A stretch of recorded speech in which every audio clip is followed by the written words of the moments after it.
বাংলা নববর্ষের উৎসবকে ঘিরে রোববার বর্ণিল সাজে সাজানো হয় গ্রিসে বাংলাদেশ দূতাবাস প্রাঙ্গণ। স্টলে স্টলে ছিল দেশীয় নানা পিঠা সহ হরেক রকম বাংলা খাবারের সমারোহ। জামদানি শাড়ি সহ দেশীয় বিভিন্ন স্টলে সাজিয়ে বসেন বাংলাদেশি প্রবাসী বিক্রেতারা।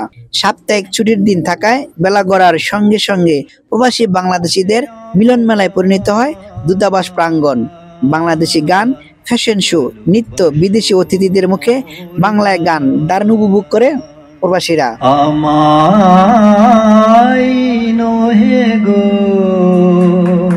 ভালোবাসো শুধু ভালোবাসো মোর গান। স্টলে থাকা চটপটি, ফুচকা, নানা দেশীয় মুখরোচিত খাবারের স্বাদ নেওয়ার সুযোগ পান প্রবাসীরা।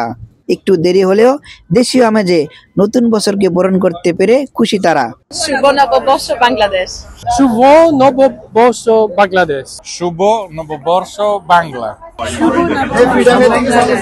সবাইকে শুভ নববর্ষের শুভেচ্ছা।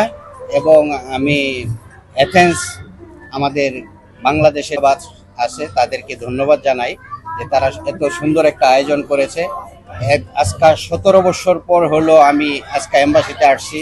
অনুষ্ঠানকে সফল করতে দূতাবাসের কর্মকর্তাদের পাশাপাশি প্রবাসীদের ধন্যবাদ জানান গ্রিসে নিযুক্ত বাংলাদেশের রাষ্ট্রদূত নাহিদা রহমান সুমনা। ভালো লাগছে যে আপনারা সবাই এসেছেন, যদিও আমরা একটু দেরিতে পহেলা বৈশাখ পালন করছি।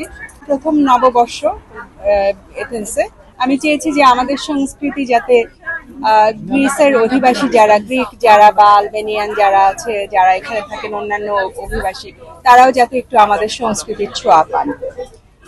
আর আমি বলবো যে আমার এমবাসির সদস্যবৃন্দ তারা অক্লান্ত পরিশ্রম করেছে গত একটা সপ্তাহ। সারাদিন চলা বর্ষবরণ উৎসবে গ্রিসে বসবাসকারী প্রবাসীরা কাজ শেষ করে অনেকে যান বিকেলে। পরিবার পরিজন নিয়ে কেনাকাটা, খাবারে ব্যস্ত থাকেন প্রবাসীরা। অনেকেই বলেন এটা দূতাবাস প্রাঙ্গণ নয়, যেন বাংলার বটতলা। সন্ধ্যা পর্যন্ত উৎসবটি চলে। খোলা ময়দানে বড় আকারে বর্ষবরণ উৎসবটি করার জন্য গ্রিসে বসবাসকারী প্রবাসীরা দাবি করেন। কামরুজ্জামান বুয়া ডালিম, ভয়েস বাংলা, গ্রিস।